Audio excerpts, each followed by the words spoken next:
Andhra cricket association లో రాజకీయ క్రీడ మొదలైంది. ఏసీఏకి cricketer Hanuma Vihari good bye చెప్పారు. క్రికెట్ లో ఏపీ రాజకీయ నేత జోక్యంపై హనుమా విహారీ మనస్తాపం చెందారు.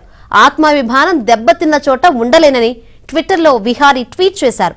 రాజకీయ నేత కొడుకు కోసం తనను కెప్టెన్సీ నుంచి తప్పించారని ఆవేదన వ్యక్తం చేశారు. రంజీ మ్యాచ్లో 17వ ఆటగాడిపై అరిచారని తెలిపారు. అయితే 17వ ఆటగాడు తనపై రాజకీయ నేత అయిన తన తండ్రికి చెప్పాడని హనుమా విహారీ తెలిపారు. దీంతో రాజకీయ నేత తనపై చర్యల కోసం ఏసీఏపై ఒత్తిడి చేయడంతో తనను కెప్టెన్సీ నుంచి తప్పించారని వాపోయారు.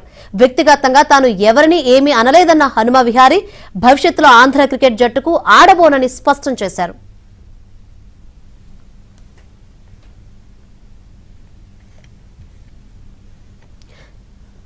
దీనికి సంబంధించి మరింత సమాచారాన్ని మా ప్రతినిధి సతీష్ అందిస్తారు. సతీష్, భారత టెస్ట్ క్రికెటర్ ఆంధ్ర మాజీ రంజీ కెప్టెన్ హనుమ విహారీ ఆంధ్ర జట్టుకు రాజీనామా చేసినట్లు తన ఇన్స్టాగ్రామ్ పోస్ట్లో ఆయన వ్యక్తిగతంగా పోస్ట్ చేశాడు. అయితే ఆంధ్ర క్రికెట్ అసోసియేషన్లో రాజకీయ నాయకులకి ఎక్కువగా ప్రాధాన్యత ఉందని, క్రీడాకారులకు ప్రాధాన్యత లేదంటూ కూడా తన అసహనాన్ని, తన ఆవేదనను కూడా వెళ్ళగక్కాడు. తనకు జరిగిన అన్యాయాన్ని కూడా తను రాసుకుంటూ వచ్చాడు. ఈ సీజన్లో మొదటి మ్యాచ్ జరిగిన తర్వాత తనకు కెప్టెన్సీ రాజీనామా చేయాలంటూ కూడా అసోసియేషన్ పెద్దల నుంచి ఒత్తిడి రావడంతో క్రికెట్ పైన ఉన్న అభిమానం, క్రీడాకారులపైన ఉన్న ఒక గౌరవంతోనే తాను రాజీనామా చేశారని, కానీ ఇప్పటి వరకు కూడా ఈ విషయాన్ని కూడా తాను వెల్లడించలేదంటూ కూడా ఇన్స్టాగ్రామ్లో ఆయన పోస్ట్ చేయడం జరిగింది.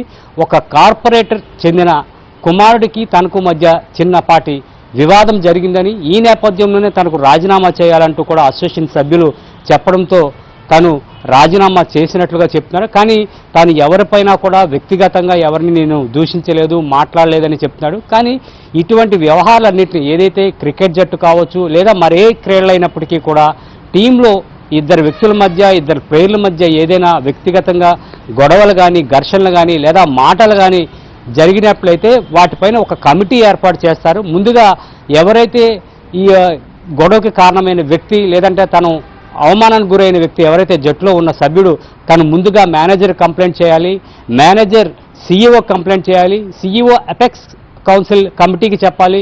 వారిలో కమిటీని ఏర్పాటు చేసి అసలు ఆ ఇష్యూ ఏం జరిగింది, అందులో ఎంతవరకు వాస్తవాలు ఉన్నాయని నిజ నిర్ధారణ చేసిన తర్వాత దానిపైన నిర్ణయం తీసుకుంటారు. కానీ ఇటువంటి ప్రస్తావన లేకుండా, అసలు ఇటువంటి ఎవరిని సంప్రదించకుండానే ఏసీఏలో అంటే ఆంధ్ర క్రికెట్ అసోసియేషన్లో ఏకఛత్రాధిపత్యం వహిస్తున్న ఓ వ్యక్తి తానే నేరుగా నిర్ణయాన్ని తీసుకొని నువ్వు వెంటనే రాజీనామా చేయాలంటూ కూడా ఆయన హుకుం జారీ చేయడంతోనే రాజీనామా చేసినట్లుగా తను చెప్పడం జరిగింది. కానీ క్రీడలు ఎటు వెళుతున్నాయి, కేవలం రాజకీయ నాయకులు, రాజకీయ ప్రమేయం ఉంటే క్రీడలు ఏ విధంగా అభివృద్ధి చెందుతాయంటూ కూడా చెప్తాడు. తన సీజన్లో మొత్తం తన కెప్టెన్సీకి చేసిన 7 సీజన్లో సుమారు 5 సార్లు నాకౌట్ దశకి వెళ్ళింది. 16 టెస్టులు ఆడిన తనకు ఈ విధమైన గౌరవం కోల్పోవడం, అసహనానికి గురవడం, ఆత్మాభిమానం కోల్పోవడంతో ఇటువంటి ఆంధ్ర క్రికెట్ జట్టులో తాను ఉండలేనంటూ కూడా గుడ్ బై చెప్తున్నట్లుగా తను ఒక బాధాకరమైన పోస్ట్ మాత్రం ఇప్పుడు క్రికెట్లో ఒక సంచలనం రేపుతుందని చెప్పుకోవచ్చు. కాబట్టి ఇప్పటికైనా క్రికెట్ పెద్దలు ఐసీసీ పైన దృష్టి పెట్టాలి. ఈ వివాదాలపైన కావచ్చు లేకపోతే ఇటువంటి విషయాలపైన కావచ్చు క్రీడాకారులు కనుమరుగయ్యే పరిస్థితి కనిపిస్తుంది. పెద్ద పెద్ద క్రీడలు ఆడాల్సిన క్రీడాకారులు ఈ రాజకీయ నాయకుల ప్రమేయం, ఒత్తిళ్ల కారణంగానే ఇలాంటి అర్ధాంతరంగా వారి యొక్క క్రీడా జీవితాన్ని కూడా ముగించే అవకాశాలు కూడా కనిపిస్తున్నాయి. కాబట్టి క్రికెట్ పెద్దలు ఇప్పటికైనా కళ్ళు తెరవాలి. ఇటువంటి ఘటనలు మరోసారి జరగకుండా కూడా దీనిపై దృష్టి సారించాలని ఏబిఎన్ కోరుకుంటుంది. వీడియో జర్నలిస్ట్ సంతోష్తో సతీష్, ఏబిఎన్ ఆంధ్రజ్యోతి.